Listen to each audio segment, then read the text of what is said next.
Hi ಸ್ನೇಹಿತರೆ, welcome to our channel Mithun Raj ಅಡುಗೆ ಮನೆ. ಇವತ್ತಿನ ವಿಡಿಯೋದಲ್ಲಿ ಸ್ಪೆಷಲ್ ಆಗಿ ನಾನು ರವೆ ಪಾಯಸನ ಮಾಡಿ ತೋರಿಸ್ತಾ ಇದ್ದೀನಿ. ತುಂಬಾ ಈಸಿಯಾಗಿ ಮಾಡ್ಕೋಬಹುದು. ರವೆ, ಬೆಲ್ಲ ಮತ್ತೆ ಕಡಲೆಬೇಳೆ ಬಿಟ್ರೆ ಸಾಕು. ತುಂಬಾನೇ ಈಸಿಯಾಗಿ ಅಂಡ್ ಬೇಗನೆ ಮಾಡ್ಕೊಳ್ಳುವಂತ ರೆಸಿಪಿ ಅಂದ್ರೆ ಈ ಪಾಯಸ ಅಂತ ಹೇಳ್ಬೋದು. ದೇವಸ್ಥಾನಗಳಲ್ಲಿ ಪ್ರಸಾದ ರೂಪದಲ್ಲಿ ಕೊಡುವಂತ ಈ ಪಾಯಸನ ಎಷ್ಟು ರುಚಿಯಾಗಿ ಮಾಡ್ಕೋಬಹುದು ಅಂತಂದ್ರೆ, ಸಣ್ಣ ಪುಟ್ಟ ಫಂಕ್ಷನ್ಸ್ ಇದ್ರೆ ಅಥವಾ ಏನಾದ್ರೂ ವಿಶೇಷ ದಿನಗಳಿದ್ದಾಗ ಈ ತರ ಪಾಯಸ ಮಾಡ್ಕೊಟ್ರೆ ತುಂಬಾ ಚೆನ್ನಾಗಿರುತ್ತೆ. ಈ ಪಾಯಸನ ಬೆಲ್ಲದಿಂದ ಮಾಡಿರೋದ್ರಿಂದ ದೇವರ ನೈವೇದ್ಯಕ್ಕೂ ಕೂಡ ಸೆಟ್ ಆಗುತ್ತೆ. ಬೆಲ್ಲದಿಂದ ಮಾಡಿರುವಂತ ಯಾವುದೇ ಅಡಿಗೆ ಆಗಿರಬಹುದು, ದೇವರ ನೈವೇದ್ಯಕ್ಕೆ ಅರ್ಪಣೆ ಮಾಡಬಹುದು. ಮೊದಲನೇದಾಗಿ ಯಾವ್ದಾದ್ರು ಒಂದು ಕಪ್ಪಿನ ಅಳತೆಯಲ್ಲಿ 1/4 ಕಪ್ಪಿನಷ್ಟು ಕಡಲೆಬೇಳೆನ 1 ಅವರ್ ಮುಂಚೆನೆ ಬಿಸಿ ನೀರಲ್ಲಿ ನೆನೆಸ್ಕೊಂಡು ಇಟ್ಕೊಂಡಿದೀನಿ. ಈ ರೀತಿ ಪ್ರೆಸ್ ಮಾಡಿದ್ರೆ ಕಟ್ ಆಗ್ಬೇಕು. ನೋಡಿ ಎಷ್ಟು ಚೆನ್ನಾಗಿ ನೆಂದಿದೆ ಅಲ್ವಾ. ನೆನೆಸಿರುವಂತ ಕಡಲೆಬೇಳೆಯಲ್ಲಿರುವ ನೀರನ್ನ ತೆಗೆದ್ಬಿಟ್ಟು ನಂತರ ಆಲ್ರೆಡಿ ಕುದಿತಾ ಇರುವ ನೀರಲ್ಲಿ ಹಾಕಿ ಕಡಲೆಬೇಳೆನ ಕುದಿಸ್ಕೋಬೇಕು. ಎಲ್ಲಿವರೆಗೂ ಕುದಿಸ್ಕೋಬೇಕು ಅಂದ್ರೆ 70ರಿಂದ 80% ಕಡಲೆಬೇಳೆ ಕುದ್ರೆ ಸಾಕು. ಆಮೇಲೆ ಮತ್ತೆ ಇನ್ನೊಂದು 20% ಕುದ್ರೆ ಚೆನ್ನಾಗಿರುತ್ತೆ. ಈ ರೀತಿ ಮಾಡೋದ್ರಿಂದ ತುಂಬಾನೇ ಸಿಂಪಲ್ ಆಗಿ ಮಾಡಬಹುದು. ಮನೆಯಲ್ಲಿ ಕಡಲೆಬೇಳೆ, ಬೆಲ್ಲ, ರವೆ ಇದ್ದೇ ಇರುತ್ತೆ. ನೋಡಿದ್ರ ಕುದಿತಾ ಇದೆ. ಕಡಲೆಬೇಳೆ ಕುದಿತಾ ಇರಲಿ, ನಾವು ಇನ್ನೊಂದು ಪ್ರೊಸೆಸ್ ಮಾಡ್ಕೊಳ್ಳೋಣ. ಇನ್ನೊಂದು ಪಾತ್ರೆಯಲ್ಲಿ 2 ಟೇಬಲ್ ಸ್ಪೂನ್ ಅಷ್ಟು ತುಪ್ಪ ಹಾಕ್ತಿದ್ದೀನಿ.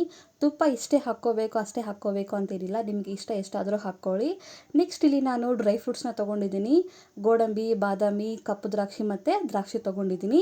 ಇವನ್ನೇ ತಗೋಬೇಕು ಅಂತೇನಿಲ್ಲ, ನಿಮ್ಮ ಹತ್ರ ಯಾವುದು ಸದ್ಯಕ್ಕೆ ಹತ್ರ ಇದೆ, ಅವೈಲೇಬಲ್ ಇದೆ ಅದನ್ನ ತಗೊಳ್ಳಿ.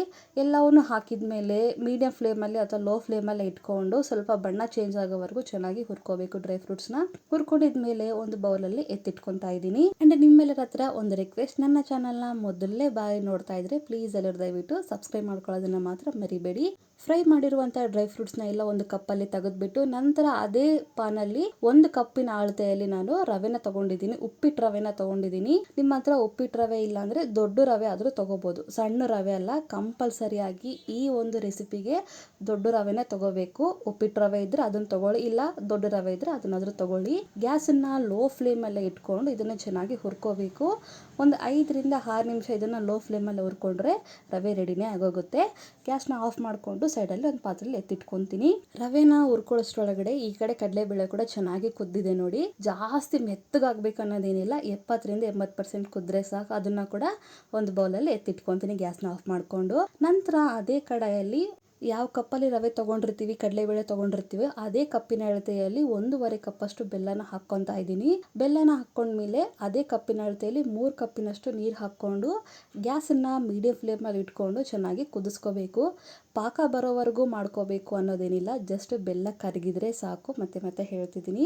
ಈಗಂತೂ ಮಕ್ಕಳಿಗೆ ರಜೆ ಇರೋದ್ರಿಂದ ಮನೇಲಿ ಇರ್ತಾರೆ, ಏನಾದ್ರೂ ಒಂದು ಕೇಳ್ತಾರೆ. ಸ್ವೀಟ್ ಕೇಳಿದಾಗ ಈ ರೀತಿ ಆರೋಗ್ಯಕರವಾಗಿ ಪಟ ಅಂತ ಈ ಸ್ವೀಟ್ನ ಮಾಡ್ಕೊಡಿ, ತುಂಬಾ ಇಷ್ಟಪಟ್ಟು ತಿಂತಾರೆ. ಬೆಲ್ಲ ಹಾಕಿ ಮಾಡಿರೋದ್ರಿಂದ ಶುಗರ್ ಪೇಷಂಟ್ಸ್ ಕೂಡ ತಿನ್ಬೋದು. ನೋಡ್ರ ಬೆಲ್ಲ ಎಲ್ಲ ಕರಗಿದೆ. ಇವಾಗ ಇದನ್ನ ಇನ್ನೊಂದು ಪಾತ್ರೆಯಲ್ಲಿ ಶೋಧಿಸ್ಕೊಂತೀನಿ, ಯಾಕಂದ್ರೆ ಕಸ ಕಡ್ಡಿ ಇರುತ್ತೆ.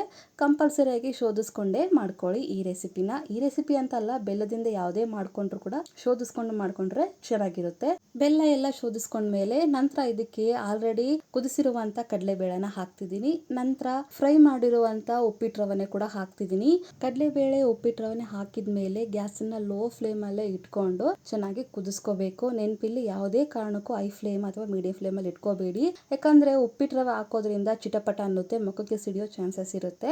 ನೋಡಿದ್ರೆ ಕುದಿತಾ ಇದೆ. ಲೋ ಫ್ಲೇಮ್ ಅಲ್ಲೇ ಇಟ್ಕೊಂಡೆ ಕುದಿಸ್ಕೋಬೇಕು. ತಿರುಗಿಸ್ತಾ ಈ ತರ ಗಟ್ಟಿ ಆಗ್ತಾ ಹೋಗುತ್ತೆ. ನೋಡಿ ಎಷ್ಟು ಸಿಂಪಲ್ ರೆಸಿಪಿ ಅಂತ ಹೇಳ್ಬೋದಲ್ವಾ. ಕೆಲವೊಬ್ಬರಿಗೆ ಗೊತ್ತಿರುತ್ತೆ, ಯಾರಿಗೆಲ್ಲ ಗೊತ್ತಿರಲ್ಲ ನೋಡಿ ಅಂತವ್ರಿಗೆ ಈ ರೆಸಿಪಿ ಅಂತ ಹೇಳ್ಬೋದು.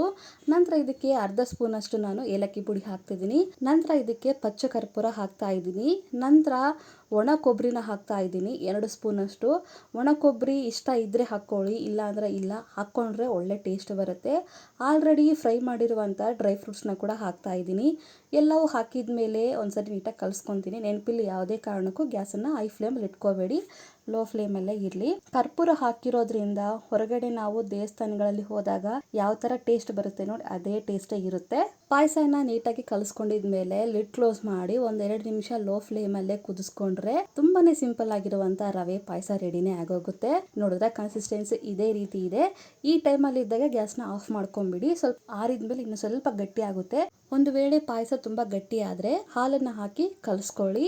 ಬಿಸಿ ಮಾಡಿ ತಣ್ಣಗಾಗಿರುವಂತ ಹಾಲನ್ನ ಹಾಕೊಂಡು ಮಾತ್ರ ಇದನ್ನ ಮಿಕ್ಸ್ ಮಾಡ್ಕೋಬೇಕು. ತೀರಾ ಗಟ್ಟಿಯಾಗೂ ಮಾಡ್ಕೋಬೇಡಿ, ತೀರಾ ನೀರಾಗೂ ಮಾಡ್ಕೋಬೇಡಿ. ಪಾಯಸನ ಇದೇ ತರನೇ ಇರಬೇಕು. ಪ್ರಸಾದ ಅಂದ್ರೆ ಹಿಂಗೆ ಇರಬೇಕು. ಒಂದ್ಸರಿ ಈ ರೆಸಿಪಿನ ಮಾಡಿ, ಖಂಡಿತ ನಿಮ್ಮೆಲ್ಲರಿಗೂ ಇಷ್ಟ ಆಗುತ್ತೆ. ಈ ವಿಡಿಯೋ ಇಷ್ಟ ಆದ್ರೆ ನನ್ನ ಚಾನಲ್ನ ಲೈಕ್, ಶೇರ್, ಕಮೆಂಟ್ ಮಾಡೋದನ್ನ ಮಾತ್ರ ಮರಿಬೇಡಿ. ಓಕೆನಾ? ಮುಂದಿನ ವಿಡಿಯೋದಲ್ಲಿ ಮತ್ತೆ ಸಿಗ್ತೀನಿ. ಅಲ್ಲಿವರೆಗೂ ಟೇಕ್ ಕೇರ್. ಬಾಯ್.